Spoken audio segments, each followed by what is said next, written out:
బ్రహ్మర్షి సుభాష్ పత్రిజీ గారికి పాదాభివందనములు. ఎందరో మహానుభావులు, అందరికీ నా వందనాలు. మహామహులందరూ ఇక్కడ ఉన్నారు. ధ్యానానుభవాలు ఎన్నో ఉంటాయి. 98లో నేను ఈ ధ్యానానికి వచ్చాను. అప్పటి నుంచి ఇప్పుడు దాకా పత్రిజీ గారు గీసిన గీటు దాటలేదు. ఈరోజు కూడా ఆయన సందేశాను ప్రకారమే నేను ఇక్కడికి వచ్చాను. ఎక్కడికి వెళ్ళినా నేను బాధపడలేదు. కానీ ఎన్నో చోట్లకు పంపారు. ఋషికేశ్ కానీ, వశిష్ఠ గౌతమి కానీ, బందర్ మచిలీపట్నం కానీ, ఇవన్నీ కూడా నేను చేసుకుంటూ వచ్చాను. పిఎంసికి ఒక్కటి నా చేతిలో ఉన్న డబ్బులన్నీ, నా బంగారం మొత్తం నేను పిరమిడ్ పార్టీకి కానీ, సేవా సంఘాలకు కానీ అందరికి ఇచ్చేసా. ఎలా మళ్ళీ నేను ఇవ్వాలి అంటే, ఎవ్వరికి పిఎంసికి 3 కోట్లు వసూలు చేసి ఇచ్చా. ఎలా వచ్చినాయి అవి? ఎలా వస్తాయి? 3 కోట్లు రావడం అంటే మాటలు కాదు, మన సంకల్పం. మనం తీసుకొచ్చిన డిజైన్ అవ్వదు అనుకోకూడదు, అవుతుంది అంతే. అదొక్కటే ఆలోచన. నా క్లాస్ చూసి ఆస్ట్రేలియా నుంచి 10 లక్షలు పంపించారు ఇక్కడికి ఒకళ్ళు. ఒక చిన్న క్లాస్ చూసి, ఒక క్లాసులో జగన్నాథ్ గట్టు గురించి చెప్తే 12 దాకా 10 లక్షలు వేస్తూనే ఉన్నారు. ఇలా వాళ్ళకి ఆ స్ఫూర్తి అనేది, మన శక్తి అనేది వెళుతుంది. మనలోనే అనుమానం ఉండకూడదు, మన పని మీద మనకే విశ్వాసం ఉండాలి. అలాగే దేవరహస్యాలు అనేది మానవ జీవితంలో మనకు ఉపయోగపడేలా ఉండాలి. ఎవరియో గురించి ఎక్కడియో, భగవద్గీతలో కృష్ణుడు ఎన్నో చేశాడు, ఎవరు ఆచరించుకున్నాం? ఏది కూడా మనం ఆచరించుకుంటలా, అక్కడితో ఆపేస్తున్నాం. పత్రిజీ వచ్చిన తర్వాతే ప్రతి ఒక్కరూ ఆచరించుకుంటున్నారు. పత్రిజీ గురించి చెప్పాలంటే, పత్రిజీని అర్థం చేసుకున్న వాళ్ళు వేళ్ల మీద ఉన్నారు అంతే. ఆయన మానవుడు కాదు, మైత్రేయ బుద్ధుడు. 2500 సంవత్సరాల తర్వాత వచ్చిన మైత్రేయ బుద్ధుడు. అలాంటి వారికి పుట్టిన బిడ్డలు వీళ్ళు. కాబట్టి ఇక్కడ నేను ఎక్కువ టైం తీసుకోను. నా ప్రయాణం నేను చేస్తూనే ఉన్నాను. జగన్నాథ్ గట్లో మీరు ఉండాలి అన్నప్పుడు మాత్రం భయపడ్డా. నేను సినిమాలు చూసి కర్నూలు అంటే ఫ్రాక్షన్ అనుకున్నా. భయం వేసింది. ఎలా ఉంటాం అక్కడ? పోనీ కింద ఉంటానంటే కింద మీకేం పని అన్నారు. అక్కడ ఇల్లు లేదు అంటే నా రూమ్ ఉందిగా అన్నారు. ఒక సంసారం తీసుకొచ్చి రూమ్లో ఎలా పెడతామండి? రూమ్లో తీసుకెళ్ళి పెద్ద ఇంట్లో పెడతాం. కానీ ఉన్నవి 10 లక్షల మా సామాన్లు మొత్తం దానం చేసేసి ఒక సూట్ కేసు వేసుకుని వచ్చాము ఇక్కడికి, మా సిస్టరు నేను ఇద్దరం. విశ్వాసం. రమ్మన్న వాళ్ళు చూసుకోరా? నేను ఆలోచించేది ఏంటి? అలాగే ఇక్కడికి వచ్చిన తర్వాత కొంత గందరగోళం ఏర్పడింది. అలవాటు లేక, ఎక్కడ ధ్యానం క్లాసులు లేక ఆగిపోయి ఉంది. ఈ సార్ గారిని ఒక మాట అడిగాను, నన్నెవరూ డిస్టర్బ్ చెయ్యొద్దు, నేను గదిలో మౌనంగా ఉంటాను, నన్నెవరూ ముట్టుకోవద్దు, నేను నా నిశ్శబ్ద శక్తితోటే అన్నీ సాధిస్తాను. మాట్లాడను, మాటలు కాదు కావాల్సింది, నిశ్శబ్దం. అదే ధ్యానం. ఆ శక్తితోటే నేను అన్నీ సాధిస్తానని చెప్పాను. అదొక్క ప్రైవసీ నాకు ఇవ్వండి అంటే ఆయన మాట ఇచ్చారు, మిమ్మల్ని ఏమీ డిస్టర్బ్ చేయము అని. అలా నాకు చేతనైనంత సహాయం నేను ఇక్కడ చేశాను. ముఖ్యంగా అందరూ రావాలని పెట్టుకున్నాను. అసలు నన్ను ఎందుకు తీసుకొచ్చి ఇక్కడ కూర్చోబెట్టారు?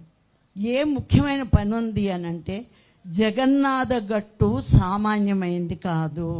వైకుంఠానికి దారి ఉంది ఇక్కడి నుంచి.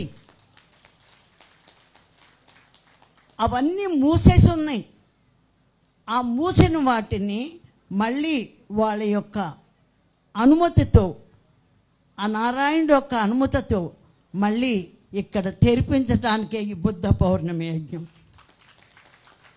ఇందులో పాల్గొన్నవారు కానీ ఎక్కడ కానీ ఏవైనా సరే ఆ దారి నేను ఇక్కడి నుంచి చూశాను. అంటే నాది సూక్ష్మ శరీరయానం ఎక్కువ, నాకు చదువు లేదు, నేను పుస్తకాలు చదవలేదు, నాదంతా కూడా ఆత్మజ్ఞానమే. నా లోపల నేను వెళ్ళి ప్రతి లోకానికి వెళ్ళి నేను అన్ని పరీక్ష చేసుకుని వస్తాను. ఇందాక మేడం చెప్పారు టెస్ట్ చేసుకోవాలి, ప్రతిదీ పరీక్ష చేసుకోవాలి. పరీక్ష చేసుకున్నాకే నమ్మాలి. నేను అలాగే నమ్మాను. ముందు పత్రికారు నమ్మలేదు, ఎవరో గురువు అనుకున్నాను. కానీ మనెవ్వరికీ లభ్యం కానటువంటి ఆయన మనకు దొరికాడని నాకు అర్థమైంది. మనం వెళ్ళలేము అక్కడికి, అందుకే ఆయన దిగొచ్చాడు. మనం పిలిస్తే వచ్చారా? ఆయనే దిగొచ్చాడు మనందరినీ కలిపి.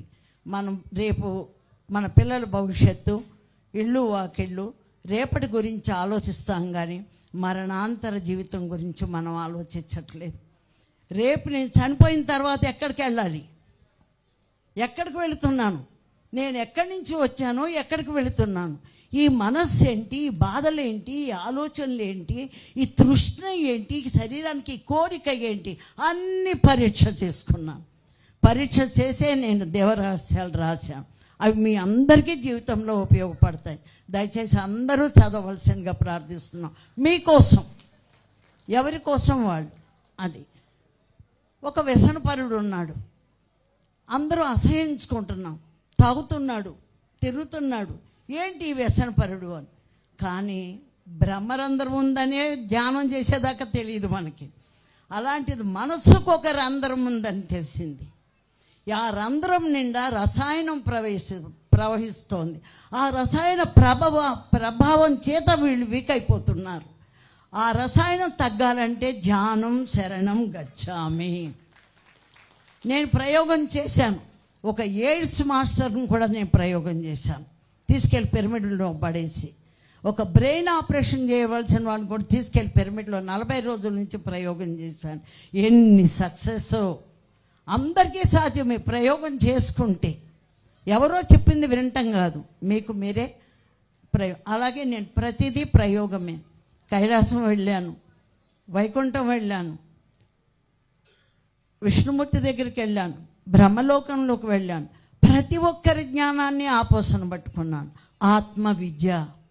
ఇక్కడ మనకి కావలసింది ఈ గట్టు సామాన్యమైంది కాదు. ఆయన వెళ్ళి గట్టు మీద ఉండమన్నారు. ఈ గదిలో ఉండటం ఏంటి, ఇంట్లో గోల, కర్నూలు ఏంటి, ఆ వేడి ఏంటి, నువ్వు వెళ్ళి ఆ కొండ మీద ఉండటం ఏంటి అని ఆయనకి తెలీదా? మన తండ్రి ఆయనకి తెలీదా? మేము పెద్దవాళ్ళం అయ్యాము, దగ్గర 80 ఏళ్ళ వయసు వస్తోంది, అయినా పడి తిరుగుతున్నాం. ఎలా తిరుగుతున్నాం? సంకల్ప శక్తి, ఆత్మశక్తి. మన ఆత్మకి శక్తి కావాలి. ఆ శక్తితోటే మేమంతా తిరుగుతున్నాం. ప్రతి ఒక్కళ్ళు కూడా ఈ గట్టులో ఉండే అద్భుతమైన శక్తిని తీసుకువెళ్ళవలసిందిగా ప్రార్థిస్తున్నాను. ఎందుకంటే ఒక సూర్యుడి కిరణం అన్ని చోట్ల పడుతుంది, అడవిలో, మురుగుంటలో, నీళ్ళల్లో, సముద్రంలో. కానీ అది పరావర్తనం చెందుతుంది. ఐఎమ్ స్పిరిచువల్ సైంటిస్ట్, ఆధ్యాత్మిక శాస్త్రవేత్తని. నేను పరిశీలించకుండా ఏది చెప్పను, తెలియకపోతే నోరు మూసుకుని ఊరుకుంటా. ప్రాణశక్తి వేరు, జీవశక్తి వేరు. ప్రాణశక్తి, ప్రాణానికి శక్తి ధ్యానంతో వస్తుంది, జ్ఞానంతో జీవశక్తి వస్తుంది. ఈ రెండిటికి తేడా ఉంది. ఇవన్నీ కూడా నేను ఎన్నో రకాలుగా పరిశీలించి రాశాను. ఆ ముఖం చూడు, జీవం లేకుండా ఎలా ఉందో ఏడుస్తూ అంటారు. ప్రాణం ఉందిగా, మరి ముఖం ఎందుకు అలా పాలిపోయింది? ఆ శరీరం ఎందుకు అలా వాడిపోయింది? జీవం లేదు. అబద్ధాలు ఆడటం, తెలియని గొప్పగా చెప్పుకోవటం, నేను అన్న అహంకారం జీవాన్ని చంపేస్తోంది. మనల్ని మనమే చంపేసుకుంటున్నాం. ఎవరికంటే ఎవరు గొప్ప కాదు, ఎవరికంటే ఎవరు తక్కువ కాదు. ఎవరి పిరమిడ్ మాస్టర్ గ్రేట్, లేకపోతే ప్రాంగణంలో అడుగు పెట్టరు. అలాగే ఒక చోటికి, ఒక శక్తి క్షేత్రం ఇది. ఒక చోటికి మనం వచ్చాము అంటే మనలో ఎన్నో శక్తులు ఉన్నాయి, మనకు తెలియదు అవి. ఆ శక్తి పరావర్తనం చెందుతుంది. ఆ యొక్క కెపాసిటీ ఇక్కడ ఉంది. మన శక్తిని 10 ఇంతలు చేసేటువంటి శక్తి ఈ జగన్నాథ్ గట్టులో ఉంది. కాబట్టి మనం ఇక్కడ ధ్యానం చేసినప్పుడు మనలో శక్తి పరావర్తనం చెంది మనకు కావాల్సినవి లభ్యమవుతాయి. అందరూ ఆ శక్తులను పట్టుకువెళ్ళసిందిగా నేను ప్రార్థిస్తున్నాను. Thank you sir.